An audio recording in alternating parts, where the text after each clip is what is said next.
Assalamualaikum warahmatullahi wabarakatuh. Selamat berbahagia. Marilah kita bersama-sama belajar mengenai materi badan usaha. Kita perlu mengetahui mengenai badan usaha. Secara konsep, badan usaha merupakan kesatuan organisasi yang terdiri dari modal dan tenaga kerja yang bertujuan mencari keuntungan. Badan usaha merupakan bagian dari perusahaan, sedangkan perusahaan merupakan kumpulan badan usaha. Badan usaha dan perusahaan merupakan suatu kondisi yang tidak sama, baik dalam kegiatan tujuannya. Bentuk-bentuk badan usaha berdasarkan kepemilikannya. Badan usaha terdiri atas yang pertama BUMS badan usaha milik swasta, BUMN badan usaha milik negara, BUMD badan usaha milik daerah. Peranan BUMN dan BUMD mampu menyerap tenaga kerja dan mengurangi tingkat pengangguran, mampu meningkatkan pendapatan nasional. BUMN dan BUMD yang berbentuk persero mampu menyetor pajak ke kas negara setiap tahun. Turut aktif memberikan bimbingan kegiatan sektor swasta khususnya pengusaha golongan ekonomi lemah. Peran BUMS mampu menghasilkan sejumlah keuntungan. BUMS khususnya yang berbentuk PT mampu menyetor pajak ke kas negara, mempercepat penguasaan dan ahli teknologi. Di dalam badan usaha milik swasta ada beberapa perusahaan. Yang pertama, perusahaan perorangan. Ciri-ciri dari perusahaan perseorangan dijalankan dan dimodali oleh seorang pemilik. Utang perusahaan berarti utang pemilik. Seluruh harta kekayaan si pemilik jadi jaminan perusahaan. Tidak perlu berbadan hukum, tetapi jika ingin boleh dilakukan.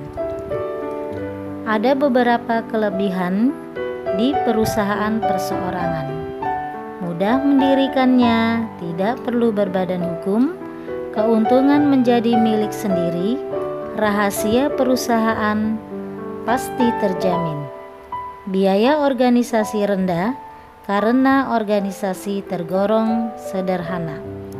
Pajak ringan, mudah menentukan keputusan.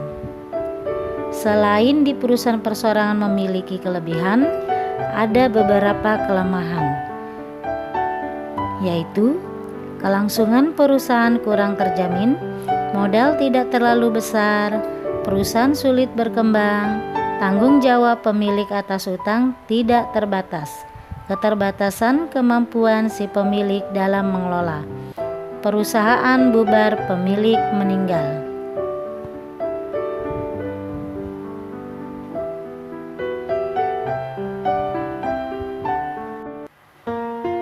Perusahaan yang kedua yaitu firma.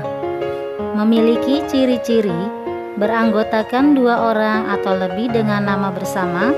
Keanggotaan tidak dapat dipindahkan, tidak ada pemisahan kekayaan pribadi dan perusahaan. Di dalam firma juga memiliki kelebihan. Pendiriannya mudah karena tidak memerlukan akta. Semua keputusan diputuskan lebih matang karena ada saran dan kritik dari semua pemilik. Di dalam firma juga memiliki kelemahan, yaitu jika salah satu pemilik membuat kerugian ditanggung bersama. Jika salah satu pemilik meninggal, mengundurkan diri, perusahaan bubar. Yang ketiga, CV. Memiliki ciri-ciri pendirian perusahaan harus menggunakan akta dan harus didaftarkan. Ada 2 kelompok pemilik, yaitu sekutu aktif dan sekutu pasif. Sekutu aktif bertanggung jawab tak terbatas dan sekutu pasif bertanggung jawab terbatas atas utang perusahaan. Di dalam CV memiliki kelebihan, modal lebih besar dan terpenuhi karena diperoleh dari beberapa pemilik. Sekutu pasif memiliki bertanggung jawab terbatas atas utang perusahaan. resiko ditanggung bersama.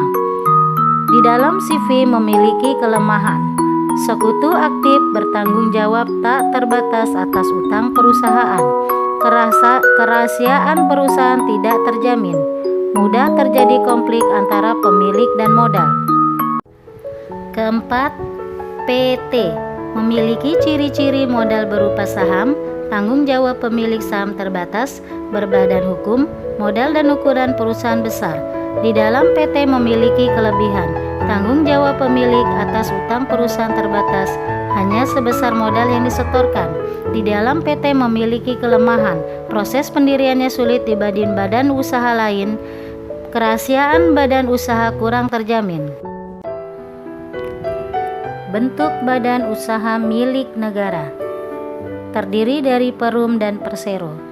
Di dalam Perum memiliki ciri-ciri kegiatannya melayani kepentingan umum dan mencari keuntungan, memiliki status badan hukum dan diatur berdasarkan undang-undang, dipimpin oleh Dewan Direksi, pada umumnya bergerak di bidang usaha jasa yang vital. Di dalam Perum memiliki kelebihan, yaitu menangani bidang-bidang usaha yang penting, bertujuan memberikan layanan kepada masyarakat sekaligus mencari keuntungan. Di dalam Perum memiliki kelemahan, masih terjadi pemborosan karena tidak ada perusahaan saingan. Tingkat produktivitasnya pada umumnya di bawah pegawai perseroan terbatas. Persero memiliki ciri-ciri bentuknya perseroan terbatas. Modalnya berbentuk saham dan paling sedikit pemerintah memiliki saham 51%. Pendiriannya diusulkan oleh menteri kepada presiden dan dilaksanakan pendirian dilakukan oleh menteri.